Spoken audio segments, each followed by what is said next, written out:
I mean, I can kick off. I thought it was a great start to the day to have Metrolinx there, explaining the new formulas related to financing of the transit growth across the GTHA in the next 20 or 30 years.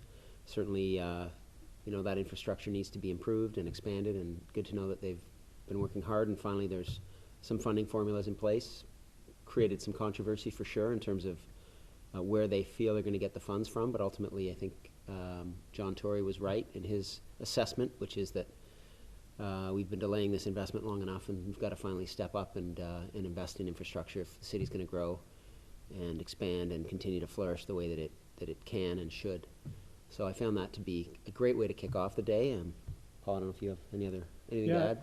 The recurring theme that I think we both heard is innovation. The industry is really adaptive and responsive to the market, and whether you're speaking to the marketplace when it comes to residential or commercial, industrial, retail, we're looking at new ways to build the city. So a lot of talk about mixed use, residential and retail coming together. And one of the more fascinating sessions was with the 6-story wood mid-rise product, where we're trying to get, as an industry, the building code change to allow for 6-story, which not only allows the industry to come up with a more affordable product, which we desperately need in this region, but also a more innovative product from a lifestyle perspective.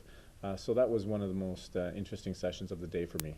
I mean, it's a very dynamic market in Toronto. It's kind of the renaissance period we're into now, I think, in terms of Toronto kind of having a new revival as to another phase of its growth, and it's maturing to a different level than it has been in the past, and there's a lot going on in all sectors.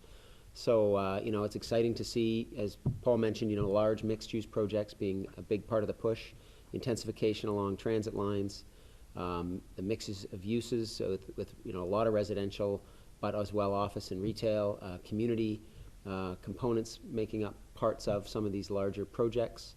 We've got the opportunity to really continue to shape the city the way we want to see it. Toronto's a great, I call it a city of villages. It's a phenomenal city with a lot of great little pockets, and you can live, work, and play in your own village within the city of Toronto. So I think to the extent we can continue to build communities which continue to build those villages, quote unquote, whether they're new villages like a Liberty Village, or old villages like a Bloor West Village, or the Danforth, or Little Italy, or whatever, Chinatown, some of the other pockets of the city. I think that's a great strategy and a great way to keep Toronto vibrant and exciting and unique.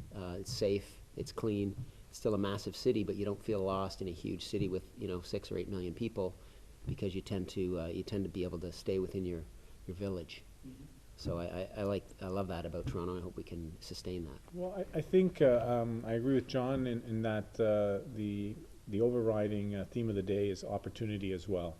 And we've all heard that there are still many opportunities in the region, and we're looking at the GTA as a region, the Golden Horseshoe region. So I think that notwithstanding some of the hurdles we have, whether it be gridlock, which hopefully we're on a path now, moving forward with respect to trying to solve for that, and notwithstanding the fact that we do have regulatory issues with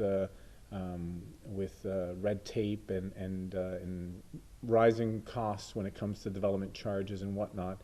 I think there are still many opportunities there to continue to build a great city, a great dynamic city, which will continue to have people wanting to live here and drive immigration and create jobs in the area. So overall, I think the message has been positive.